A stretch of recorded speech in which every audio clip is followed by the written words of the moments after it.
ওই যে ওই মোড়ে উঠে এইখানে রিক্সা থেকে নেমে রিক্সাওয়ালাকে বলছো, এই রিক্সাওয়ালা কয় টাকা ভাড়া রে?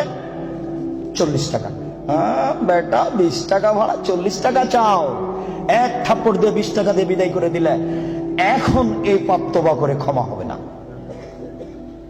মরা পর্যন্ত কাঁদলেও হবে না।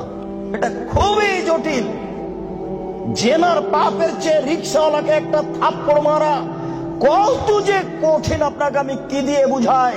এই ছেলে, তোমার বাপ দলীয় দাপটে জমি দখল করেছে, দিন রাত যদি তোমার বাপ তাহাজ্জুদ পড়ে হবে না।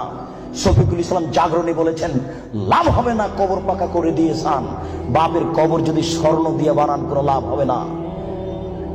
নজরুল ইসলাম বলেছেন, মসজিদের পাশে কবর দিও ভাই। মসজিদের পাশে কেন, আপনার বাপের কবর যদি কাবা ঘরের নিচে ঢুকিয়ে দেন 1 পয়সা লাভ হবে না। শুনুন, রিক্সাওয়ালাকে থাপ্পড় মেরেছেন, ক্ষমার পৃথিবীতে কোনো সুযোগ নেই।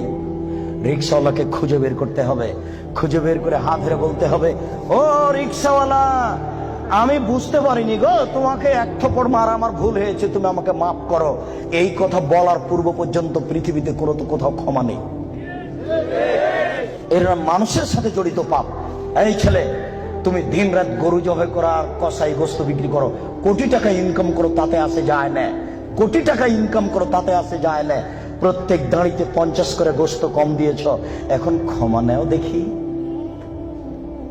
কিয়ামত পর্যন্ত তওবা করলে এই পাপ ক্ষমা হবে না। যে না যত বড়ই পাপ হোক না কেন, গোস্ত ঠগিয়ে বিক্রি করার চেয়ে ছোট, গোস্ত ঠগিয়ে বিক্রি করার চেয়ে অনেক বেশি বড় পাপ। এই ছেলে, তুমি তো শহরে প্রতারণা দিয়ে ব্যবসা করছো, এটা দাম কত? 1500। তুমি জানো যে এর দাম 300। আচ্ছা 300 তুমি 500 চাও, চলন্ত বাজার যদি এর 2000 টাকা হয় তবু জায়েজ। তুমি জেনে শুনে বললে 1500 টাকা, তার মানে তুমি প্রতারণা দিয়েছ। একদিনে যদি কোটি টাকা ইনকাম হয় তবু তোমাকে একদিন ভিক্ষুক হতেই হবে। তুমি এইভাবে ব্যবসা কোনোদিন সফলতা অর্জন করতে পারবে না। শুনুন, ডবল দাম নেওয়া যায়, প্রমাণ 10 গুণ দাম নেওয়া যায় যদি চলন্ত বাজার সেটা হয়। প্রমাণ, আল্লাহ রাসূল বলেন, আনাস, এই যে 1 টাকা নাও, ছাগল কিনে নিয়ে আসো।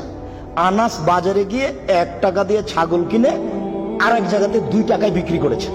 2 টাকা দিয়ে বিক্রি করে আবার 1 টাকা দিয়ে একটা ছাগল কিনেছেন আর 1 টাকা নিয়ে চলে এসেছেন। আল্লাহ রাসূল, এনেন একটা ছাগল আর 1 টাকা।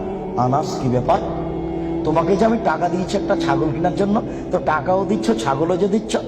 আল্লাহ রাসূল, আমি বাজারে একটা ছাগল কিনে ওকে 2 টাকায় বিক্রি করেছি, তারপরে 1 টাকা দিয়ে আরেকটা ছাগল কিনেছি আর 1 টাকা ফিরে নিয়ে এসেছি।